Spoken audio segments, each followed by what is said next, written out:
এই গাছ ওদিক টিয়া বাইজা রইছে।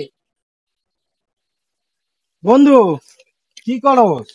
বন্ধু গাছ অনেকটা টিয়া বাইজা রইছে বুঝছস? টিয়াটা না একটু পরে পরে বাতাস এলে না এই যে এইবার লরে কেন লড়াই কে? বুঝতাছি না লেসু বারস কে? ভাই, লেচু পারি না তো ভাই। টিহা ও ভাই, এই যে একটা টিয়া বুঝছো, টিয়াটা না বাতাস এলে এইবার লরে। টিয়া মনে হচ্ছে রকেটে পাঠায় পারতেছিল, তার বাদে গাছ তো বাড়ছে। কি রকেটে পাঠায়? এই সমস্যা লাগতেছে, এটা দেখো গা। দা দা দা দা তোর দা কেমনে পাঠায়?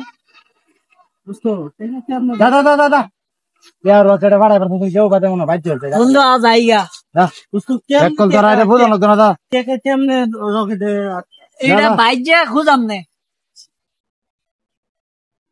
আল্লাহর বেকল গুলা ফান টিয়া গাছ বাজে রয়েছে। টিয়া আছে না, টিয়া বলে রকেট বলে টিয়া ফাটা, এমন বেকল পোলা না থাকে। আচ্ছা দিদি খাওয়ার টিয়া নাই, 10টা টিয়া পাইছি দোয়ানাকে দিদি কেমন যাবে দেখলো না নাকি আবার।